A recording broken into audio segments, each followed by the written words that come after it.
In this episode, we will be talking about stillness, and specifically why stillness is so powerful when you are a multi-dimensional being, when you are shifting worlds or even just optimizing your timelines or your manifestations. There's so much power in stillness, but many of us, and this goes for listener 42 and 47, I heard in my meditation prior to this episode recording, there is a great deal of indoctrination about busyness and how when we are constantly moving and constantly producing, we are valuable human beings. And this can lead to its own sort of consciousness trap and suffering if we're not careful. But many of you advanced on the journey have already awakened to this principle. So this part will just be a reminder for you. When we think about the nature of creation, what we're talking about is breathing life, air, movement into whatever is trying to come into existence. From a cellular level, to create life is quite busy. There are so many functions, so many repetitions. It is non-stop movement, division, organization, creating new cells, protein synthesis, DNA zipping and unzipping. The energy required to produce life is enormous. And we as human beings are uniquely situated as carbon-based creatures to generate extraordinary life simply on accident. We can accidentally create life. Isn't that amazing? And in the creation process, without necessarily identifying intent, we can bring about massive change in the world just by the birth of one child. One child has the potential to completely revolutionize society. And then when you understand that several children, when given the right nurture and the right opportunities and exposure to the world, can create anything that they want to, we start to understand the value of creation. And when it is combined with purpose and intention and diligence to consciousness or even a value system at all, we optimize the chances that that impact is going to be in alignment.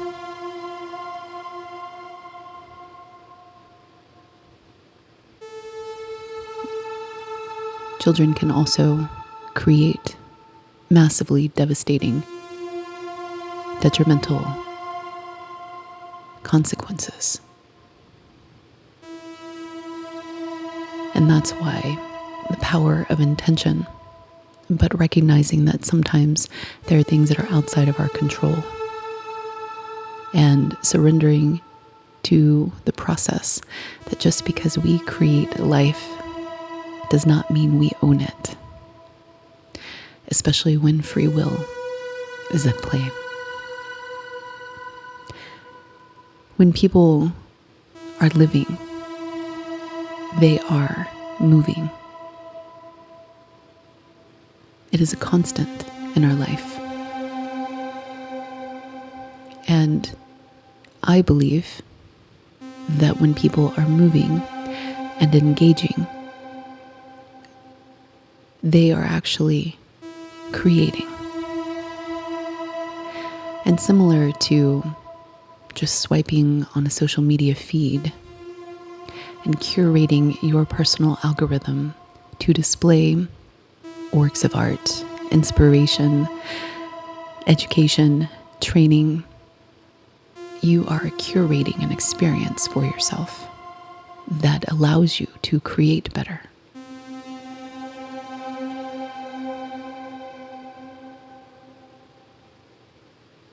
All of that is movement.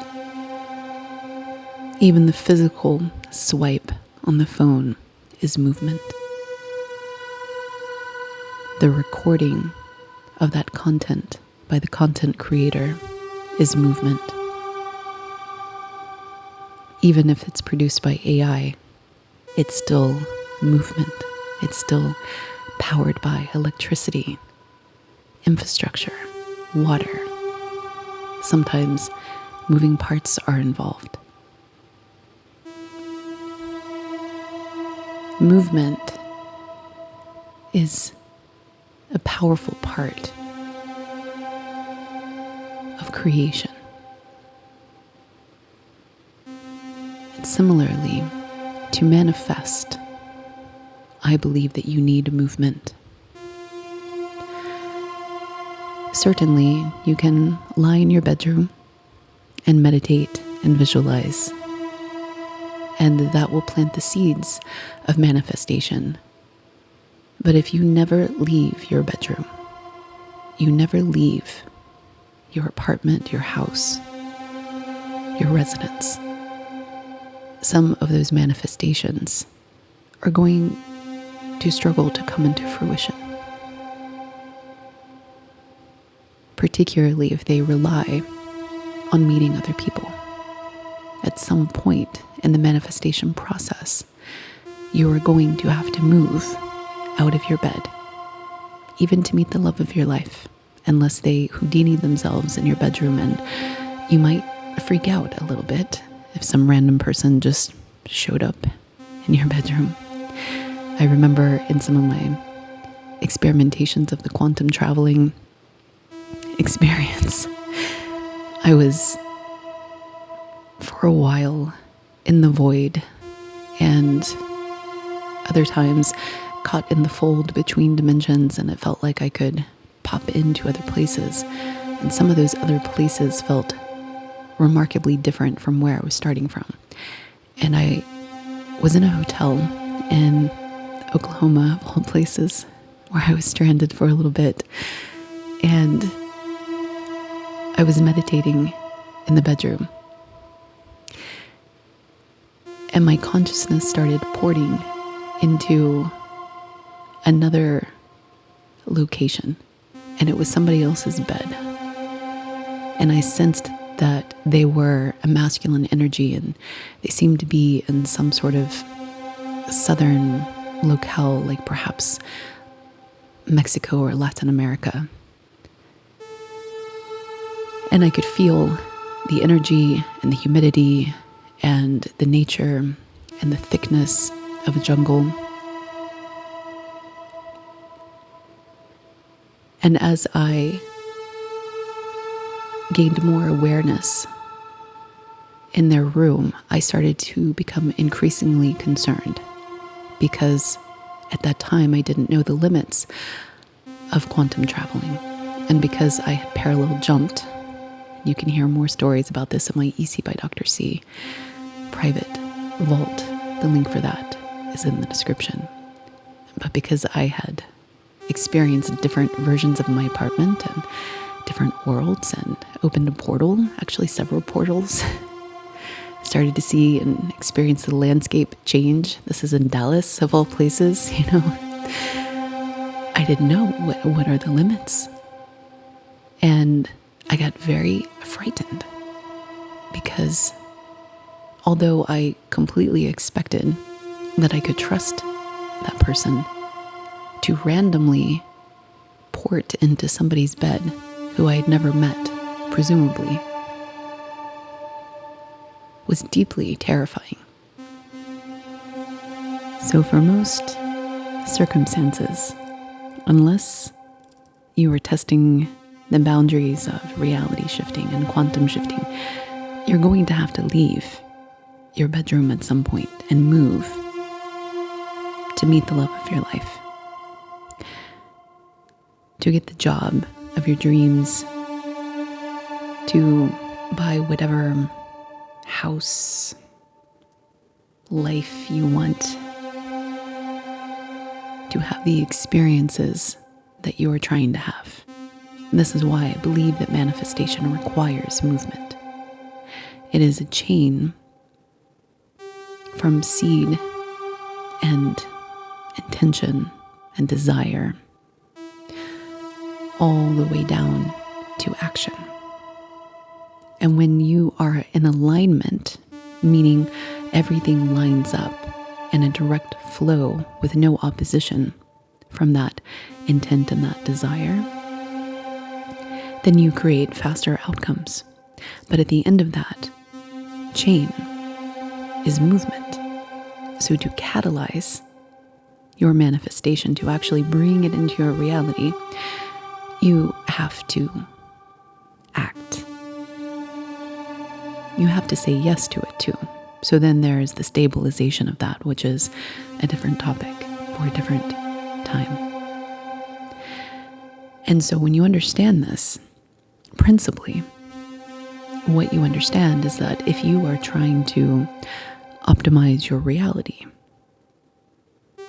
and you are trying to make changes, particularly if you are trying to untether yourself, de-anchor yourself from karmic loops or cycles or worlds or reality structures, what advice would you give to somebody who's new at this process? Understanding that movement creates and it's interlinked with creation. Do you believe that the opposite is true? That if you are trying to decrystallize, de-manifest, untether, unanchor yourself, stillness may be the clue. And indeed, on some of my journeys, foray into the spiritual awakening, the esoteric side that I call the dark night of the soul and beyond, when I was slipping through Bardos after my death experience that I talk about in the previous episode, Boxed In. If you haven't listened, you might want to listen to that. I noticed that I had what appeared to be phases following my death experience that I loosely categorized as Bardos. They seem to be transition periods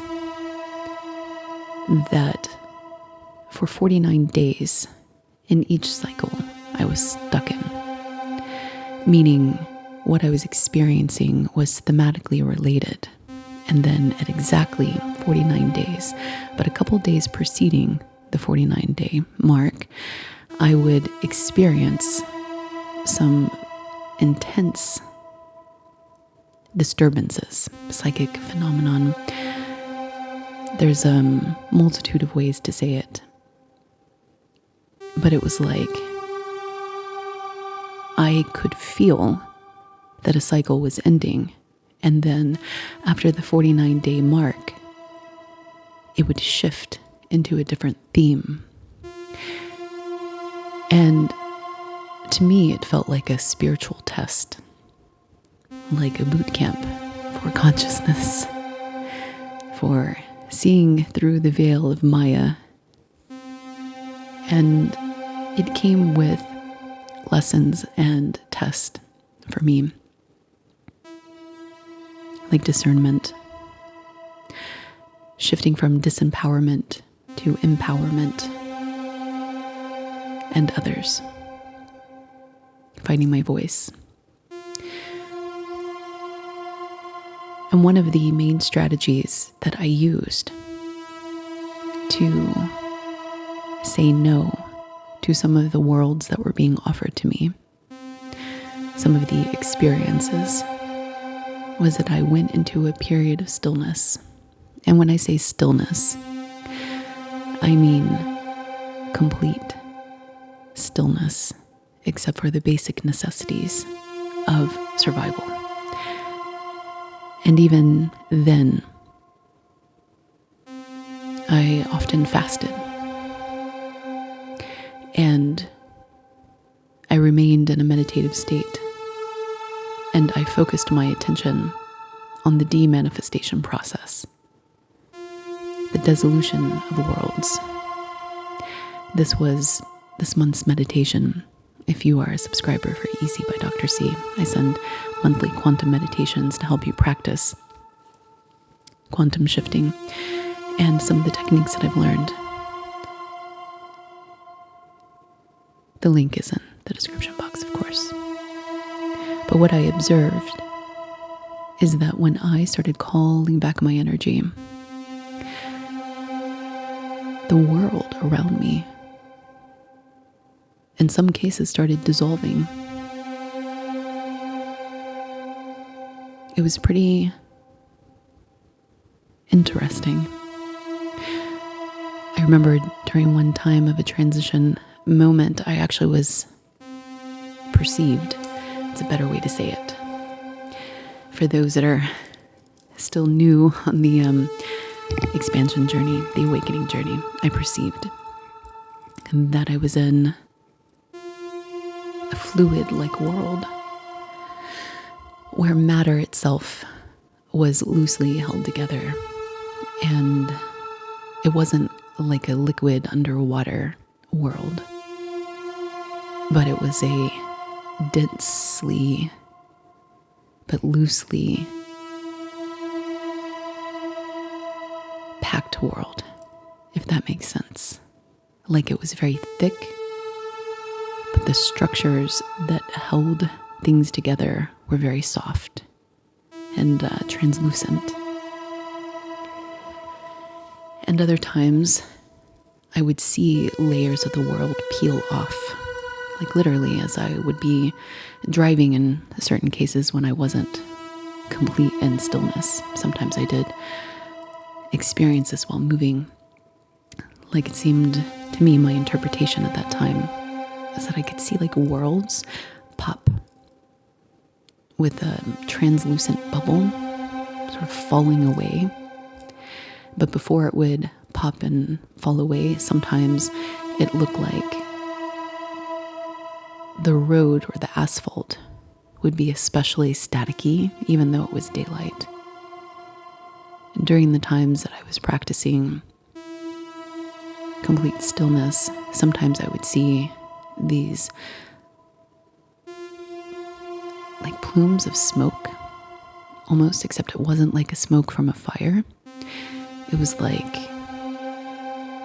dematerialization, like this black fuzz smoke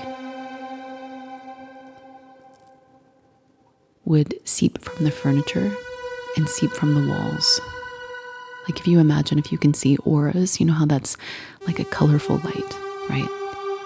This would be like little plumes of aggregates of black matter. And when I practiced removing energy hooks into me and releasing the barbs or the tether points, I would experience a sense of relief,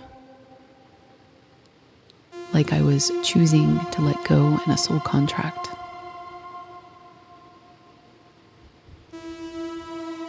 And I have found that during the hardest parts of my journey, going into complete stillness, including silence, and minimizing your interaction with the environment was a very powerful tool in untethering me. This is what I perceived, of course. You can feel it intuitively, and you will have this desire to rest. And sometimes, like when I came out of that period and I was in Costa Rica, I rested for a very long time and I would go into stillness, but that felt different. It felt like the cells in my body were dying, some of them. Sometimes I could smell like death on me. It's a weird thing to say, but like certain parts of my body were dying on the inside and regenerating. And I needed stillness to allow for that process to occur. And it's different from tiredness. It's different from depression. Although somebody looking onward might believe and label you as something different from what you are. I had that happen to me.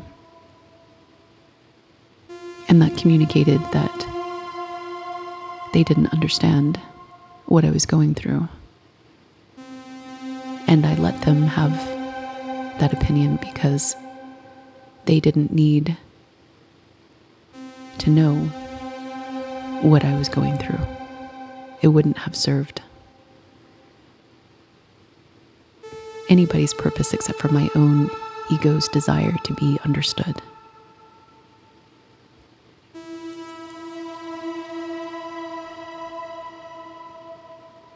I would later write a poem about this called Slip Out the Back Door, talking about removing oneself silently from worlds, particularly that are collapsing or that you know you don't belong in.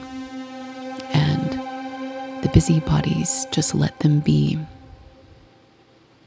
Don't kick the hive if you want to be free. You've got to slip out the back door. Slip out the back door. The purpose of that is recognizing that sometimes there are cycles of decay, and there are cycles of birth, and there are cycles of rebirth. And when you are existing in a world, you have to understand what cycle is around you and permeating through your existence. And I personally believe that you have a choice. But there are some instances where you don't. And I also talk about this in my Easy by Dr. C. Like, just because you want a reality shift doesn't mean karmically you're able to, particularly if you're trying to escape some accountability. And thank God for that, right? Truth deserves to be witnessed. And that's another reason that sometimes as bystanders have to witness somebody else's truth, because that's how we all collectively learn to do it differently. But it is through a process of containment, in my personal opinion, that operates from a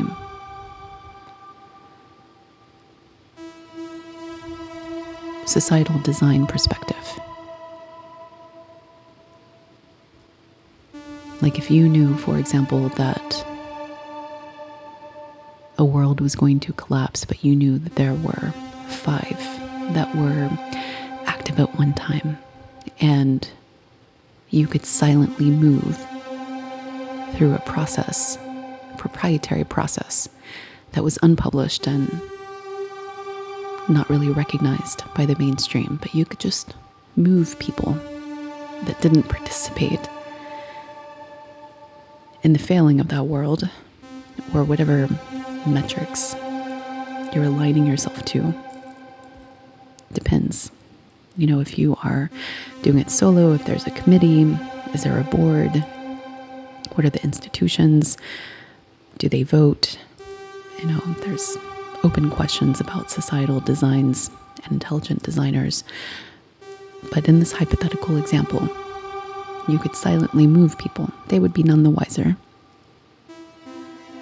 And you could allow for a graceful collapse without impacting a majority of the people who perhaps didn't deserve it, didn't know what was happening. But you might, for the sake of the species, helping them survive, helping them thrive, helping them condition their wisdom, you might allow them to witness off to the side. Bashar talks about this in his own way, their own way,